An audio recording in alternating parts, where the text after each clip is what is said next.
नमस्कार दोस्तों, study IQ में आप सभी का बहुत बहुत स्वागत है। कोरोना वायरस ने यूरोप के कई सारे देशों को बहुत ही खराब रूप से प्रभावित किया है, जिनमें प्रमुख रूप पे स्पेन है, इटली है, फ्रांस है एंड सो ऑन, राइट।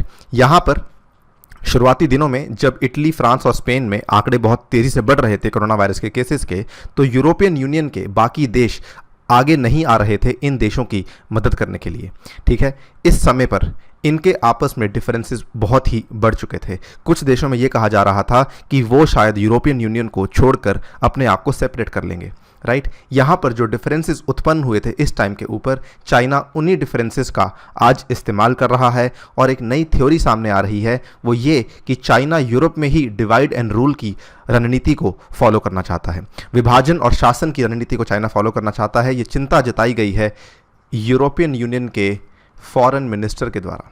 तो जो ईयू के फॉरेन मिनिस्टर हैं, उन्होंने यहाँ पे काफ़ी ज़्यादा चिंता जताई है कि चाइना हमारे अंदर के डिफरेंसेस को ही इस्तेमाल कर सकता है, जिससे यूरोपियन यूनियन की जो सॉलिडारिटी है, जो एकजुटता है, उसके ऊपर खराब प्रभाव पड़ सकता है।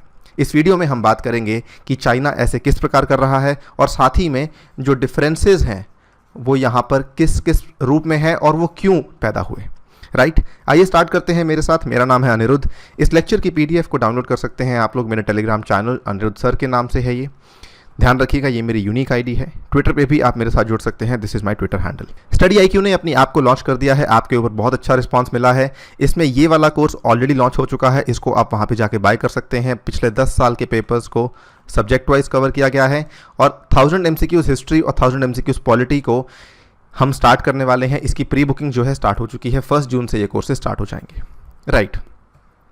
सबसे पहले ये जो यहाँ पे दृश्य आप देख पा रहे हैं, ये ईयू के फॉरेन मिनिस्टर हैं या फिर फॉरेन पॉलिसी चीफ भी इनको कहते हैं।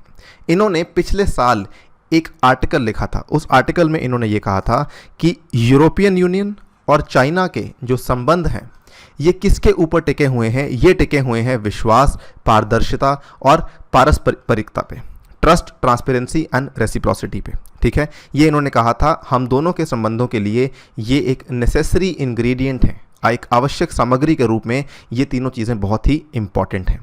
लेकिन उसके बाद आया कोरोना वायरस। सबसे पहले हम जानते हैं सबसे ज़्यादा प्रभावित जो देश था वो इटली था। धीरे धीरे ये फैलते हुए स्पेन और उसके बाद फ्रांस जैसे देशों में भी चला गया, राइट। जब इटली जूझ रहा था कोरोना वायरस से, तो वहाँ पर उनकी मदद करने यूरोपियन यूनियन का कोई और देश नहीं आया। स्पेशली जो यूरोपियन यूनियन के उत्तर में देश हैं, फॉर एग्जांपल नीदरलैंड्स हैं, उसके बाद ऑस्ट्रिया है, ये लोग आगे नहीं आए हेल्प करने के लिए, ठीक है।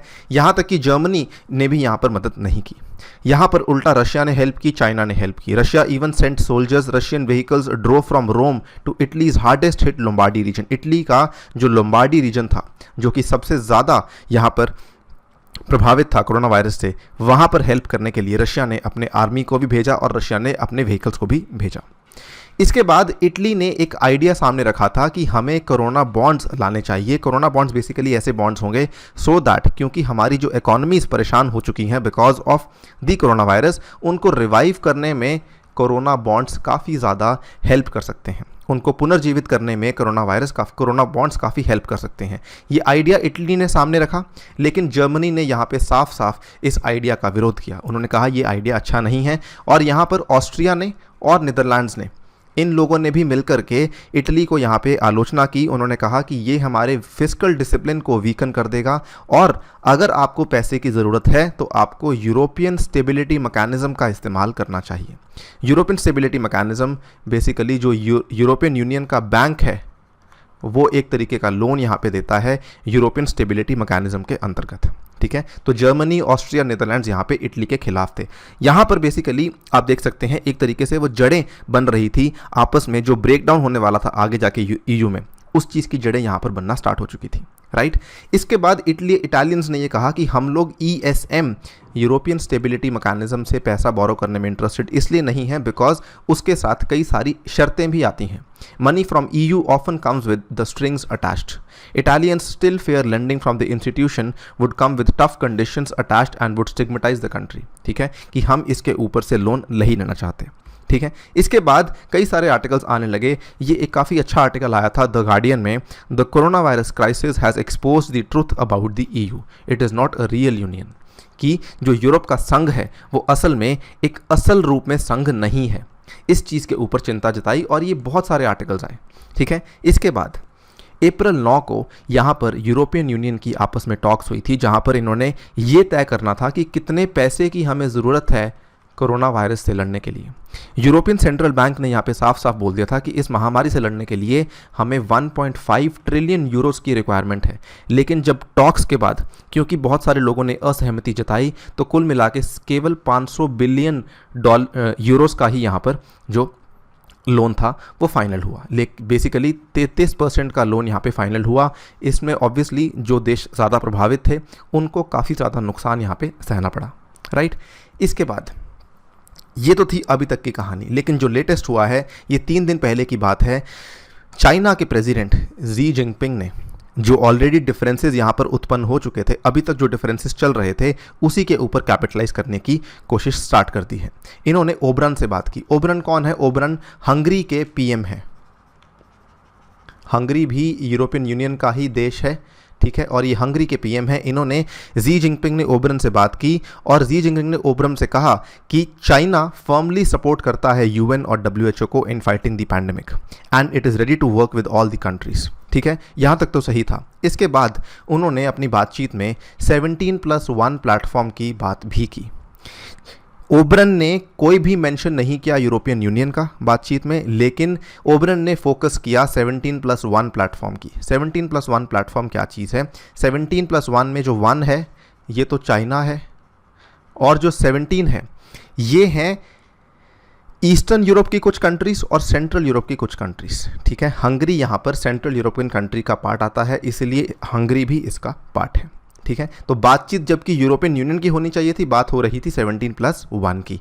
ओबरन ने ये साफ साफ बोला कि Hungary is willing to strengthen cooperation with China in areas such as trade and finance and ready to support and participate in the framework of China and Central and Eastern European countries। यानी कि Hungary का ज़्यादा झुकाव जो है वो 17+1 platform की तरफ है, ना कि EU की तरफ, ठीक है। तो ये एक और आप देख सकते हैं जो क्रैक आप देखने को मिल सकता है यूरोपियन यूनियन के बीच में। हंगरी का झुकाव भी चाइना की तरफ है। और ये जो प्लेटफॉर्म है इसका नेतृत्व किसने किया है? इसका नेतृत्व भी चाइना ने ही किया है, ठीक है।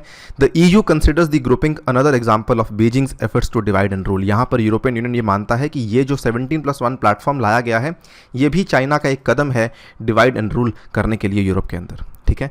बात यहाँ पे ख़त्म नहीं हुई। उसके बाद आपको मालूम होगा हंगरी के जो PM है विक्टर ओरबन, इनके ऊपर कई सारे आरोप लगाए गए थे मार्च के अंत में। जब कोरोना वायरस फैलना शुरू हुआ था तो इन्होंने कुछ इमरजेंसी कानून पास किए थे, उसके चलते इन्होंने काफ़ी सारी पावर्स, काफ़ी सारी शक्तियाँ जो हैं वो अपने पास ले ली थी।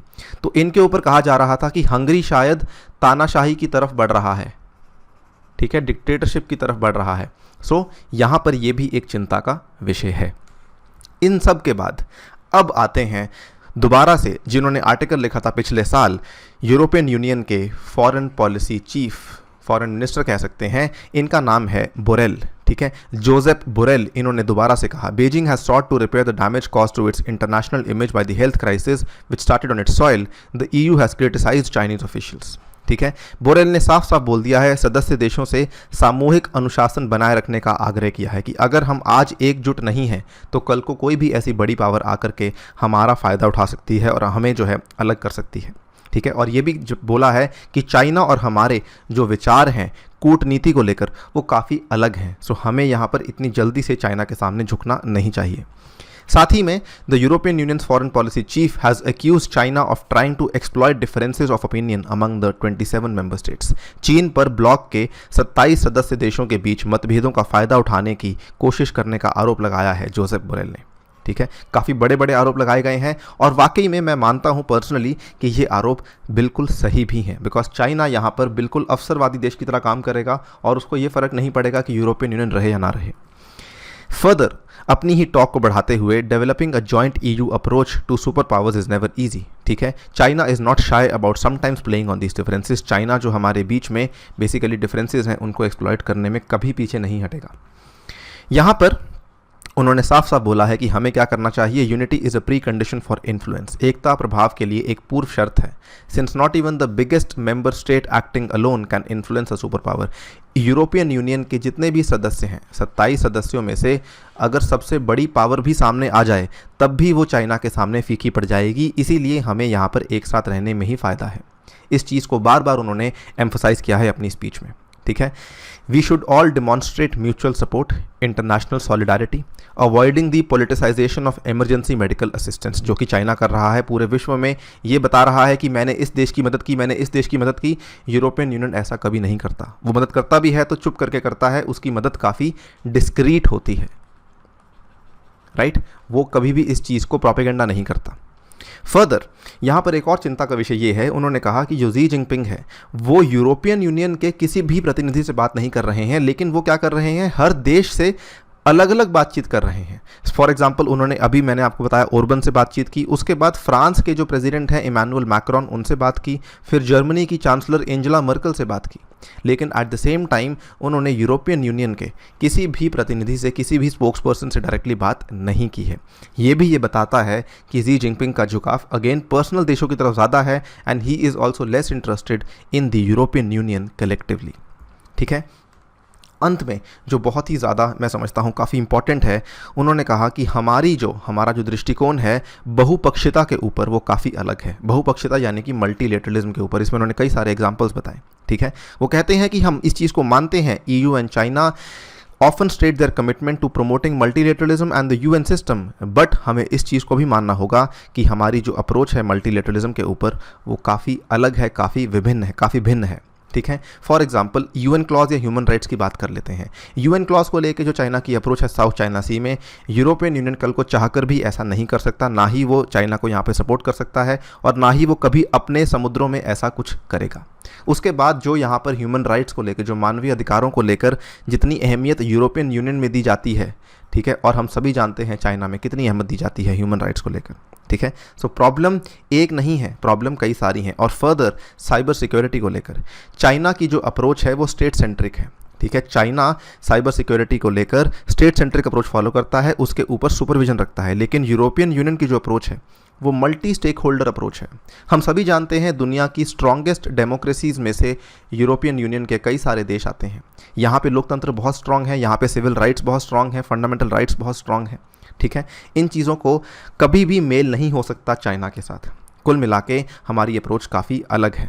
और अंत में WTO के साथ भी हमारी अप्रोच काफ़ी अलग है। WTO पे इन्होंने कहा चीन औपचारिक रूप से बेहद सहायक है और विवाद निपटान प्रणाली यानी कि डिस्प्यूट सेटलमेंट सिस्टम जो है WTO का, उसके तहत अपने वर्तमान रूप में WTO का बचाव करता ज़रूर है, लेकिन व्यवहार में इसने WTO के सार्थक सुधार में शामिल होने के लिए थोड़ी तत्परता दिखाई है, ठीक है। कि चाइना जो है वो फॉर्मली बातें करने के लिए तो बोल देता है कि जी हाँ हम डिस्प्यूट सेटलमेंट सिस्टम को सुधारना चाहते हैं, लेकिन जब एक्चुअली एक्शन करने की बात आती है तो वहाँ पर चीन ने तत्परता नहीं दिखाई है, जिसकी स्पष्ट रूप से आवश्यकता है, जो हम सभी जानते हैं कि इंपॉर्टेंट है। लेकिन चाइना ने वहाँ पर बेसिकली जैसे वो होता है कि आप बोल तो रहे हैं लेकिन आप कर नहीं रहे हैं, ठीक है। So until your words translate into actions it is not of much meaning. इस चीज़ के ऊपर बार बार फोकस करते हुए इन्होंने कहा है कि हमें चाइना से यहाँ पे बचना चाहिए। ऑब्वियसली काफ़ी इंपॉर्टेंट टाइम है, राइट। और इस टाइम पे चाइना अगर ऐसा कर रहा है तो डेफिनेटली गलत है। हम केवल इसी चीज़ की आशा कर सकते हैं कि यूरोपियन यूनियन जो है वो एक संघ की तरह ही बनकर रहे और आगे बढ़ता रहे। इसी के साथ वीडियो को समाप्त करता हूँ। Thank you for listening to me. Stay tuned and stay safe.